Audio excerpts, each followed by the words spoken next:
Hello friends, நம்ம இன்றைக்கி சூப்பராக மஷ்ரூம் பிரியாணி பண்ணலாம். அதுக்கு மசாலா அரைக்கிறதுக்கு இஞ்சி பூண்டு கொத்தமல்லி சேர்த்துக்கலாங்க. என்கிட்ட புதினா இல்லை, அதனால விட்டுட்டேன். பட்டை போட்டு சேர்த்து அரைச்சிக்கோங்க. கூட 2 ஏலக்காய் போட்டு அரைச்சிக்கோங்க. இப்போ குக்கரில் நெய் எண்ணெய் 2 சேர்த்துட்டு பட்டை கல்பாசி எல்லாம் போட்டு தாளிச்சுக்கோங்க. 2 பெரிய வெங்காயம் நறுக்கி வச்சுருக்கேங்க. அதையும் அதோட போட்டு நல்லா வதக்கிக்கோங்க. கொஞ்சம் மூடி வச்சு வதக்கினோம்னா நல்லா கோல்டன் ப்ரௌன் ஆகும்.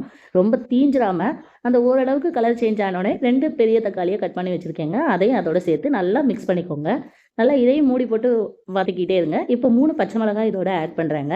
நம்ம காரத்துக்கு தகுந்த மாதிரி மோஸ்ட்லி பிரியாணிக்கு பச்சை மிளகாயை ஸ்ப்ளிட் பண்ணாமல், அதாவது நறுக்காமல் போட்டோம்னா அந்த காரம் ரொம்ப இறங்காது. ஆனால் அந்த பிரியாணியில் போட்ட பச்சை மிளகா ஃப்ளேவர் சூப்பராக இருக்குங்க.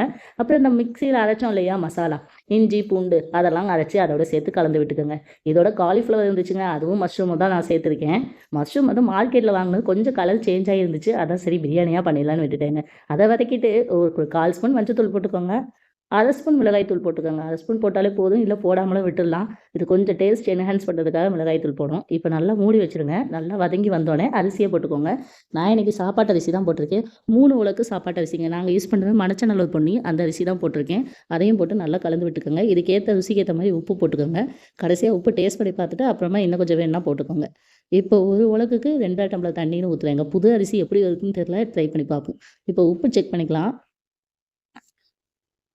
உப்பு கொஞ்சம் தேவைப்பட்டுச்சுங்க. எக்ஸ்ட்ரா கொஞ்சம் போட்டுக்கிட்டேன். ஆனால் அது வீடியோவில் ரெக்கார்ட் ஆகலை. அப்புறம் குக்கரை மூடி போட்டு ஒரு 2 விசில் விட்டு எடுத்துட்டிங்கன்னா சூப்பரான போல அருமையான மஷ்ரூம் பிரியாணி ரெடிங்க. சாயோட லஞ்ச் பாக்ஸுக்கு எங்களுக்கு லஞ்சுக்குமே இதாங்க. ஓகே ஃப்ரெண்ட்ஸ், நெக்ஸ்ட் வீடியோவில் பார்க்கலாம். டாட்டா, பாய் பாய்.